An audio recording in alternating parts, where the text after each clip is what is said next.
السلام علیکم سامعین، 14 ربیع الثانی کی تاریخ شروع ہو چکی ہے، 17 اکتوبر ہے۔ خبر کا عنوان ہے آسام کے لاکھوں لوگوں کو راحت۔ یہ راحت سپریم کورٹ کے ایک فیصلے سے ہوئی ہے جو جمعیت علماء ہند کی عرضی پر ریٹ پر دیا گیا ہے۔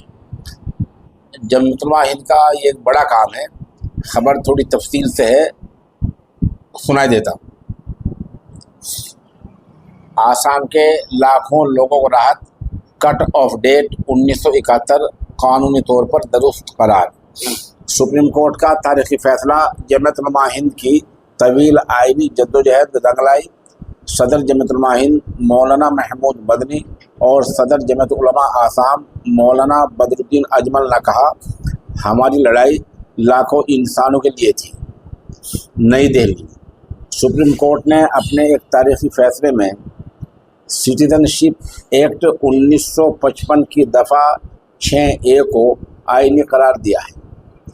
چیف جسٹس کی سربراہی میں 5 ججوں کی بینچ نے کثرت رائے سے فیصلہ سنایا اور آسام کے لیے کٹ آف ڈیٹ 1971 کو قانونی طور پر درست قرار دیا۔ اس فیصلے سے آسام کے لاکھوں لوگوں کو راحت ملے گی جن کے اوپر دہائیوں سے شہریت کی تلوار لٹکی ہوئی تھی۔ کٹ آف ڈیٹ کا اس کا مطلب یہ ہے جو لوگ 1971 سے پہلے آسام میں رہ رہے ہیں وہ سب یہی کے مال لیے جائیں گے۔ جمعیت علماء نے آگے لکھا ہے، جمعیت علماء ہند کی IA 274/2009 پر فیصلہ سناتے ہوئے سپریم کورٹ نے کہا، یہ ایکٹ آسام معاہدے کے مطابق ہے جس کی روح سے جو شخص بھی 25 مارچ 1971 سے پہلے آسام میں رہ رہا تھا وہ اور اس کی اولاد ہندوستانی شہری شمار کی جائے گی۔ چیف جسٹس DY چندراچوڈ، جسٹس سوریہ کانت، جسٹس سندریش اور جسٹس منوج مشرا نے 6A کی آئینی حیثیت کے حق میں فیصلہ دیا۔ چیف جسٹس چندراچوڈ نے اپنے فیصلے میں کہا، آسام معاہدہ غیر قانونی پناہ گزینوں کے مسئلے کا سیاسی حل تھا اور اس میں دفعہ 6A قانون کے عین مطابق ہے۔ انہوں نے کہا، مرکزی سرکار اس قانون کو دوسرے علاقوں میں بھی لاگو کر سکتی تھی لیکن ایسا نہیں کیا گیا کیونکہ یہ آسام کے لیے خاص ہے۔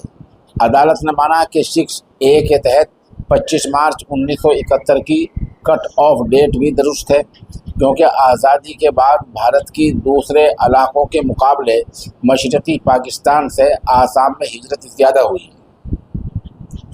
جمعیت علماء ہند اور اس کی ریاستی یونٹ جمعیت علماء آسام صدر جمعیت علماء ہند مولانا محمود اسد مدنی کی قیادت میں پچھلے 15 سالوں سے سپریم کورٹ میں مقدمہ لڑ رہی ہے۔ کئی نامور وکیلوں نے آسام کے لاکھوں مظلوم انسانوں کی طرف سے سپریم کورٹ میں پیروی کی۔ اس مقدمے کے اول وکیل شکیل احمد سید کووڈ کے دور میں داغ مفارقت دے گئے تھے، ان کا انتقال ہو گیا تھا۔ اس کے باوجود جمعیت علماء ہند کی جدوجہد کا یہ سفر بالآخر کامیابی سے ہمکنار ہوا۔ اس فیصلے کے بعد آسام بھر میں جشن کا ماحول ہے۔ جمعیت علماء ہند کے صدر مولانا محمود اسد مدنی قاسمی، مولانا اسد مدنی نائب عمومی جمعیت علماء ہند مولانا حکیم الدین قاسمی، قانونی معاملات کے نگران ایڈوکیٹ نیاز احمد فاروقی، سیکریٹری جمعیت علماء ہند آسام کے صدر مولانا بدر الدین اجمل قاسمی، ناظم اعلیٰ حافظ بشیر احمد قاسمی، موہی کے سیکریٹری مولانا فضل الکریم، مولانا محبوب حسن اور مولانا عبد القادر سمیت کئی اہم ذمہ داروں نے اس فیصلے کا استقبال کیا ہے۔ صدر جمعیت علماء ہند مولانا محمود اسد مدنی نے کہا، جمعیت علماء ہند پچھلے 6 دہائیوں سے آسام کے غریب اور مظلوم انسانوں کے لیے ہر محاذ پر جدوجہد کر رہی ہے۔ یہ فیصلہ جمعیت علماء ہند کی جدوجہد میں ایک سنگین میل ثابت ہوگا اور ان لوگوں کو راحت ملے گی جو شہریت کی امید کھو بیٹھے تھے۔ مولانا مدنی نے کہا کہ آسام NRC کے سلسلے میں سپریم کورٹ میں ہم 9 مقدمات لڑ رہے ہیں۔ اس سے پہلے ایک بڑی کامیابی اس وقت ملی تھی جب ہماری جدوجہد سے 48 لاکھ خواتین کے لیے پنچایت لیگ سرٹیفکیٹ کو تسلیم کیا گیا تھا۔ وہ ایسی خواتین تھی جن کے دوسرے علاقوں میں شادی ہو گئی تھی، ان کے پاس پنچایت سرٹیفکیٹ کے علاوہ अपने वालिदैन से रिश्ता साबित करने का कोई कागज़ न था। उस वक्त भी जमात उलमा हिंद सभी मजलूम बहनों की तरफ से सुप्रीम कोर्ट में खड़ी थी। इसमें मुस्लिम और गैर मुस्लिम सभी ख़वातीन शामिल थी। मौलाना मदनी ने इस अज़म का इरादा किया कि जमात उलमा हिंद आगे भी आसाम के मजलूम इंसानों के लिए जदोजहद जारी रखेगी।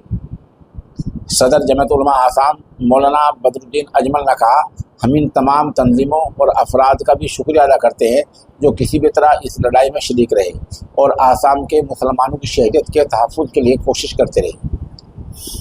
चीफ जस्टिस चंद्राचूड़ ने कहा कि रियासतों को बैरूनी हमलों से बचाना हुकूमत का फ़र्ज़ है।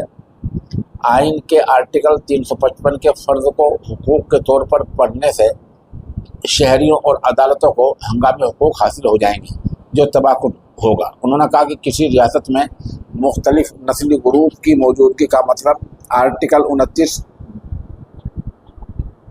वावन 1 की खिलाफ वर्जी नहीं है। दरख्वास्त गुजार को यह साबित करना होगा कि एक नस्ली ग्रुप दूसरे नस्ली ग्रुप की मौजूदगी की वजह से अपनी ज़ुबान और सकाफ़त की हिफाजत करने में नाकाम रहा है। अब बतला दें सिटीज़नशिप एक्ट 1955 की दफ़ा 6(1) क्या है।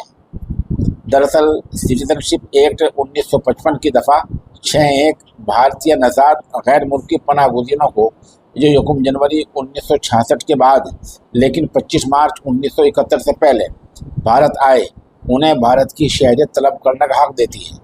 इस दफ़ा को 1985 में आसाम मुआहदे के बाद शामिल किया गया था। हुकूमत हिंद और आसाम तहरीक के रहनुमाओं के दरमियान ये मुआहदा हुआ था। दरअसल आसाम तहरीक के रहनुमा बांग्लादेश से आसाम में गैर कानूनी पनाह गुज़ीनों को निकालने का मुतालबा कर रहे थे। 15 अगस्त 1985 को आजहानी राजीव गांधी की सरबराही वाली मरकज़ी सरकार, आसाम की सूबाई सरकार और तहरीक चलाने वाली तंजीमों के दरमियान एक मुआहदा हुआ जिसे आसाम एक्वार्ड का नाम दिया गया, जिसमें यह तय पाया कि जो लोग भी 25 मार्च 1971 से पहले आसाम में आ गए थे, खा वो कहीं से भी आए हों और वो जो भी हों, उन सबको हिंदुस्तानी तस्लीम किया जाएगा। तमाम फरीकों ने इस मुआहदे पर दस्तखत किए और एक मामला हल हो गया। इसके बाद मरकज़ी सरकार ने शहरियत एक्ट 1955 में तरमीम करते हुए पार्लियामेंट में बिल लाकर सेक्शन 6(a) को दाखिल किया, जिसमें आसाम को दीगर रियासतों से मुस्तस्ना करते हुए वहाँ शहरियत के लिए 1971 को कट ऑफ ईयर करार दिया गया।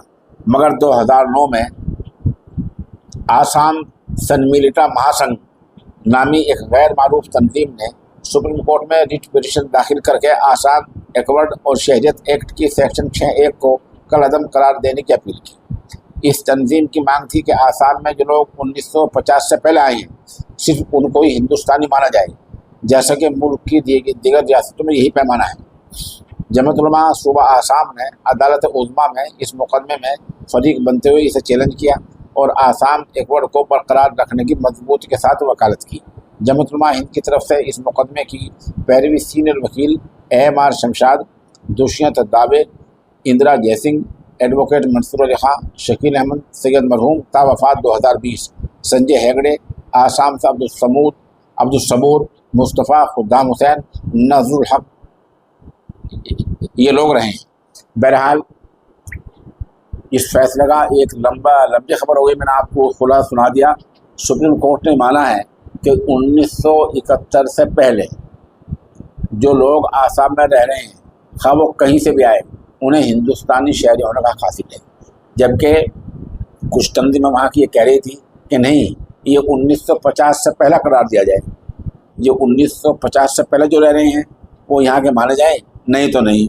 ये 20 साल का गैप है, इसको सुप्रीम कोर्ट के फैसले से आज ये ख़त्म हो गया है और एक तरह से बिललिहाद मज़हब के लाखों लोगों को राहत मिल गई है। इसके लिए जमात उलमा हिंद यकीनन मुबारकबाद की मुस्तहिक़ है। इस पूरी खबर के लिए हम वहीं से जनाब मौलाना मोहम्मद नाज़िम आसामी के निहायती शुक्रगुज़ार हैं।